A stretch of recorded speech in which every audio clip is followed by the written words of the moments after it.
All right, everyone, welcome back to another totally exciting edition of the My Colony podcast. Like normal, I got a couple guests with me today. We got K9 Manser joining us in the voice chat. And also, Hi. hey, sorry. Okay, my And bad. also, Thrimian, was that right? Yep, that's right. Okay. For people who listened last time, the podcast was just ridiculously long. It's over an hour.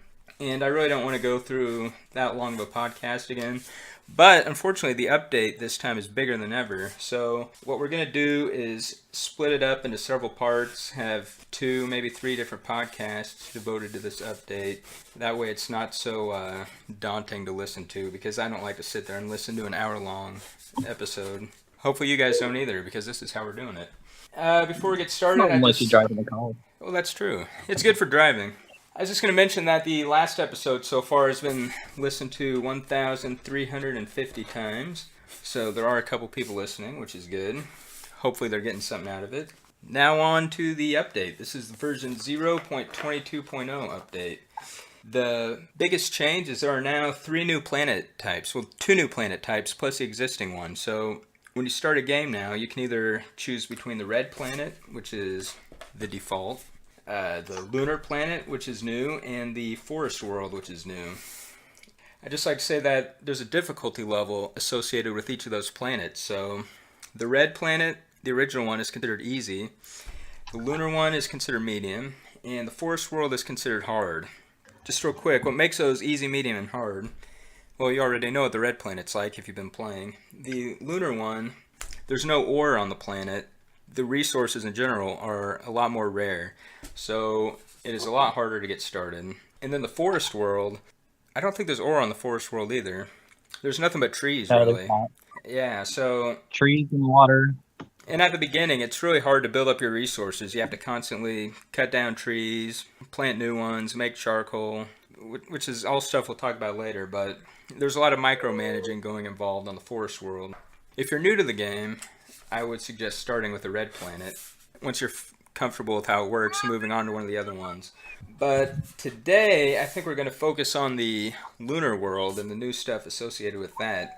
So let's get into what's new with the Lunar World. The first thing you'll notice when you start a new lunar map, except for the fact that it looks way different, is that there's no ore. There is regolith instead, which looks like ore because I used the same graphic for it. But it works a little differently. And you also have a different rover. You have the Lunar Rover, which has different capabilities. K9, have you played the lunar map? Yeah, I did. Did you find it difficult to get started? It's not that hard, but you definitely don't want to start on this as your first map. Yeah. Because the main thing is everything still requires ore to build, but there's no way to harvest it. So you actually Yes. have to convert your regolith into ore. So it's just mostly a bit more tedious, but it's not like game ending or something, I guess. But I can definitely see where if you've never played before, you'd be like, man, what's going on? Just requires a little bit more management. And I should mention, for new players, when you first start a map, the lone tutorial of the game, the little pop-up window, I've not updated it for the 2 new planet types, so I just kind of thought of that. It'd be really confusing because the instructions it gives you do not pertain to the maps you're playing.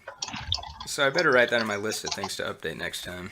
Moving on, these are the new structures that are associated specifically with the lunar planet.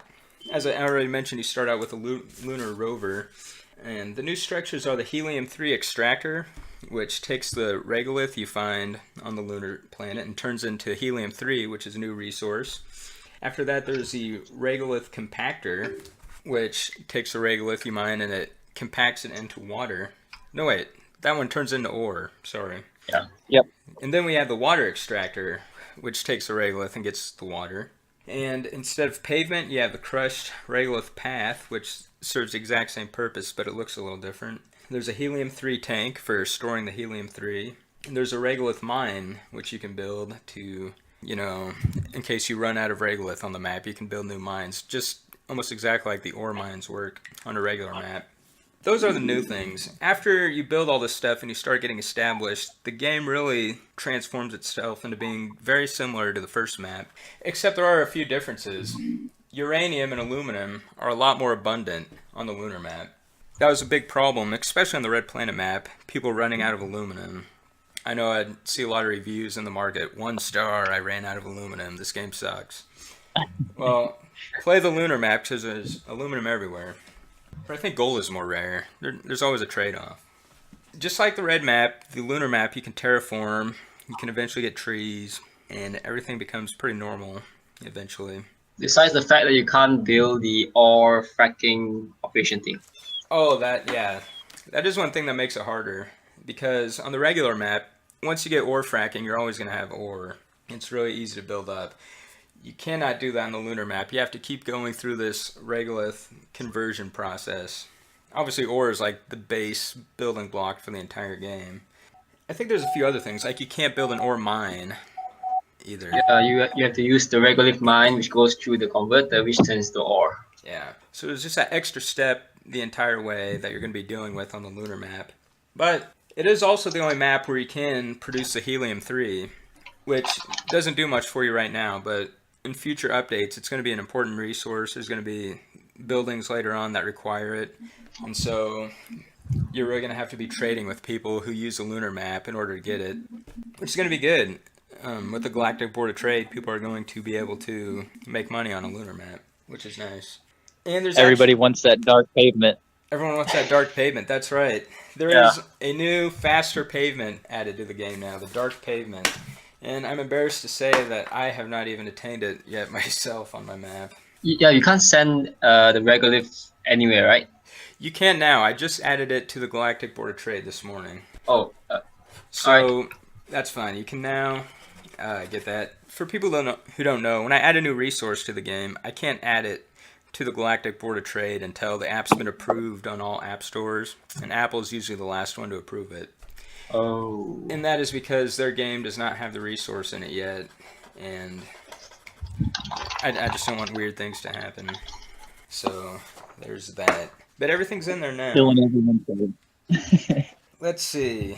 Besides for the lunar map, I also added, if you remember last time, I added the quantum water tank and the quantum warehouse. There's now a quantum food storage, which you guys may have seen. Mm-hmm.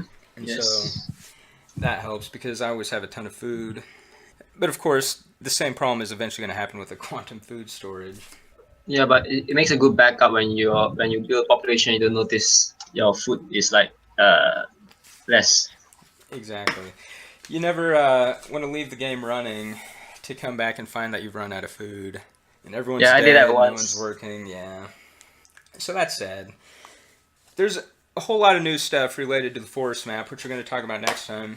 But I do want to mention some of the other changes to the game.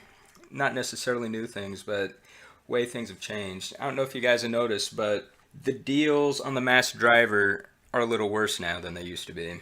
Mm-hmm. Yep. When you're importing, it should now be about 150% of the price that you can get on the Galactic Board of Trade. And when you're exporting, I think it's about half the price. Does that sound right? It's about that. Yeah. And so, there are situations where people...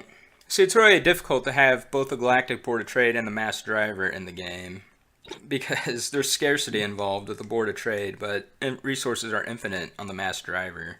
So balancing that is pretty difficult. Mm-hmm. So this is just another step in going that direction. I have to make the Mass Driver a little worse of a deal than it is. But that's just the way it is. Another thing I changed, which I hope helps, people on Android are always complaining about lag. It's always a problem when the colonies get bigger. So I made some changes where before the game was updating the colonists every single tick of the gameplay. And I decreased that so they're only updated every 5 ticks of gameplay. And so that hopefully cuts down on some of the processing power. Well, I can tell you, I play on the Android, and it runs smoother than a baby's rear end. Since the update? Since the update. Well, good. I was having problems on my large colony where I've got over 20,000 colonists where it kind of slowed down and skipped through the map while I'm trying to scroll. And now it's just smooth. That's good. That's great to hear. So I'm going to keep working on the performance of Android because that is by far the number one platform the game is played on. So I really want to get it right. Anything I can do to help that is very good. I've also changed it so that it is harder to maintain colonist happiness a little bit. Not much harder, but a little harder.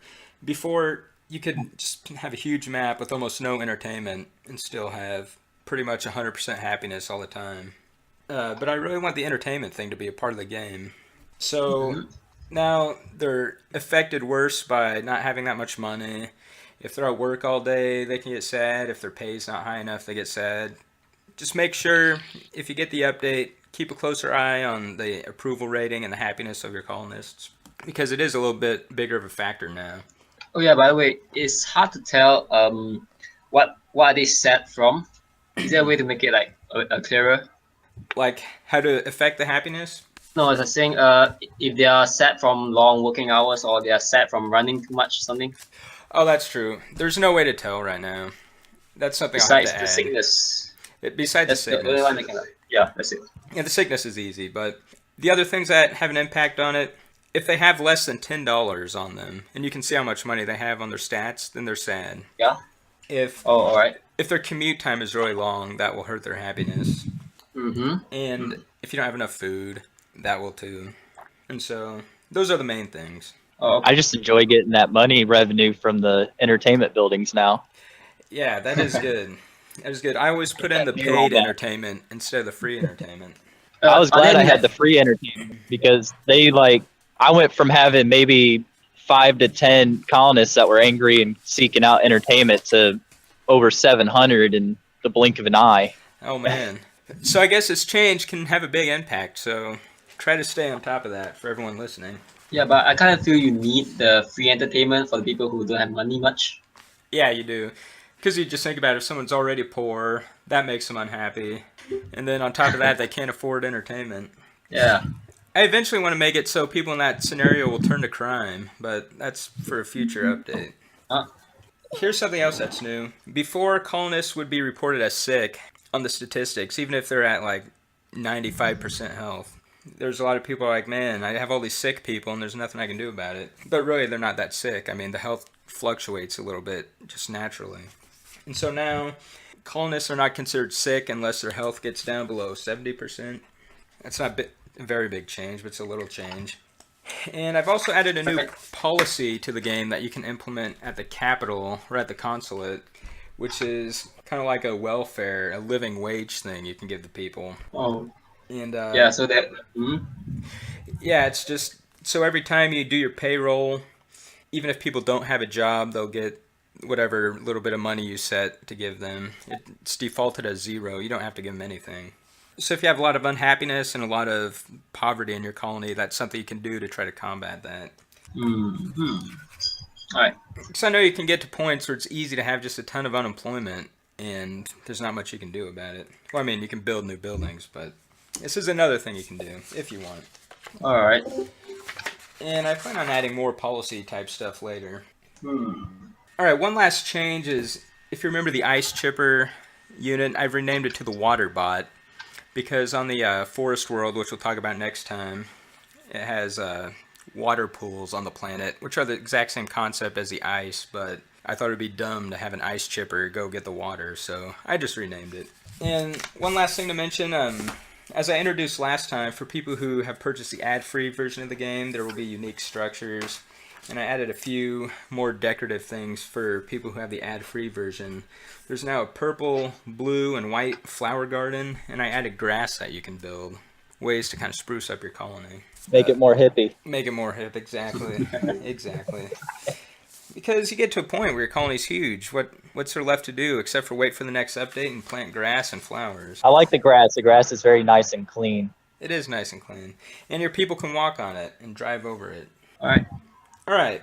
Well, as I said before, I didn't want this to be a very long podcast like the last one, so we're going to kind of end it here. And tomorrow or the next day, we're going to pick back up talking about this update, and we're going to be talking about the Forest Planet, which is the hard difficulty one, because there's a lot of new stuff on that one, and I think it deserves its own episode because it's a big update. So It's very tricky to play. it is very tricky to play, but we'll go over some tips on that to help people who want to tackle it. But it is easier if you already know how to play the game.